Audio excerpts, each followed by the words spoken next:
here goes a freedom of information request put into the government, released today by the Daily Mail, reveals that 21,107 foreign nationals who've come into Britain, claimed refugee status, and in almost all cases been refused, have, in the last 5 years, gone missing.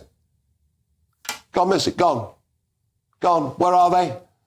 Probably working on cannabis farms, drug dealing, some form of criminality. I mean, it is just truly astonishing. Well, one man who perhaps won't be surprised about this is Dr. Mike Jones, Executive Director of Migration Watch and friend of the programme.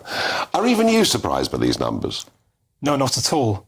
And you've got to realise the 21,000 figure is actually quite conservative. It's 8 months out of date. So that number goes back to September of last year. Yeah.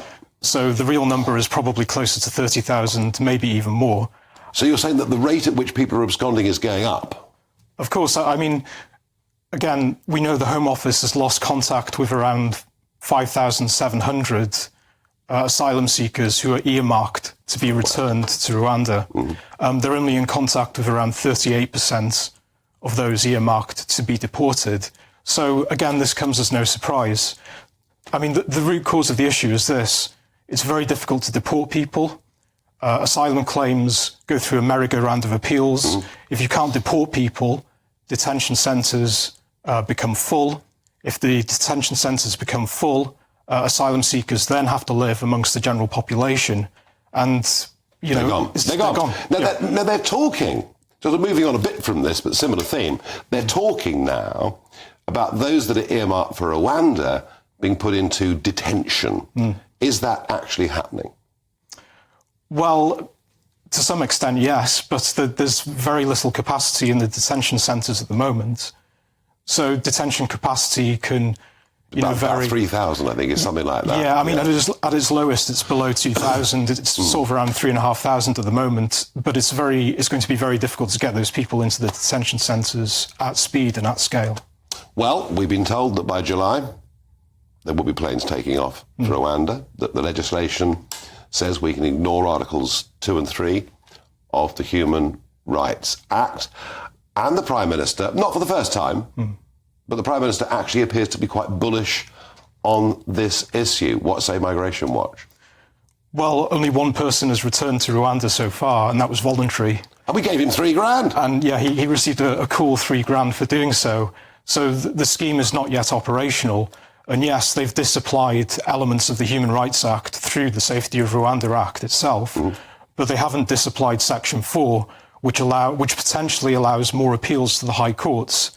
And of course, there's Clause 4 in the Safety of Rwanda Act, which allows individuals to appeal deportation based on individual circumstances, the idea of severe irreversible harm. Now, will the bar be set very high, as Rishi Sunak hopes, or will it be set very low? And we are, of course, even if you disapply, but we are still signatories to an international treaty, the European Convention on Human Rights, which I would have thought British judges would rule in favour of. Well, because they haven't disapplied Section 4 of the Human Rights Act, potentially one of the higher courts could declare what's called a rule of incompatibility. Now, if that did happen, I'm not saying it will, but if it did, the European Court of Human Rights would have a much stronger case against us because domestic courts have ruled against the government. I tell you what, he's not going to solve this problem. Now, moving on to another subject. But, folks, I have to apologise to you. I do my absolute best on this programme to make sure that when I give you facts and figures, I get them right. And I hate being wrong, so I apologise. I told you last night that in 2023, 250,000 people had come to this country and settled from the Indian subcontinent. That number was wrong. The official figure from India is 253,000, but we needed to add to that 55,000 from Pakistan. So it wasn't 250,000, it was well over 300,000. Worse than I told you. And Mike, this is interesting because we always talk about net migration figures. These are people who've moved from many thousands of miles away, settled in this country in the most astonishing numbers. And I was linking this to some of the scenes we were seeing in inner cities with Muslim voters voting in pro-Gaza candidates. How have we taken that number of people? I mean, they're not all doctors and computer scientists, are they? No, not at all. It's an intentional government policy. This hasn't happened by accident. I mean, a few things happened. First of all, before we left the European Union, we had a cap on non-EU workers. The Johnson administration removed that cap. The second thing that happened is that the Conservative government outsourced the student visas policy to the higher education sector. And there was an intentional recruitment drive from India and Nigeria. And obviously, because of cultural differences in family structure and economics, they tend to bring more dependents with them than, say, Chinese students. And the Conservatives did not ban or partially ban dependents from joining them. So the numbers have completely and utterly skyrocketed. It's incredible. Now, legal immigration into Britain last year was the last big figures we had were over 700,000. I mean, let's call it 750,000 between friends. The next big sets of data are out on May the 23rd, or there or thereabouts. We're expecting a big drop from that massive figure, but still a big number. Yeah, we're expecting still a big number, but there will be a drop.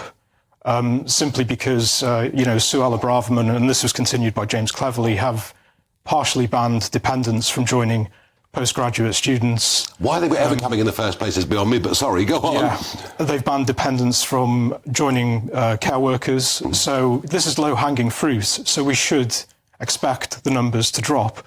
But again, that number is still going to be too high. It won't be tens of thousands, will it? No, to get to tens of thousands, you need a cap. With no cap, there's no control. You need a cap on skill visas. Yeah. You need a cap on student numbers. But of course, the governments aren't partial to that idea. I suspect the last week of this month will be dominated by whatever those figures are. Yeah. So we'll see you again very, very soon.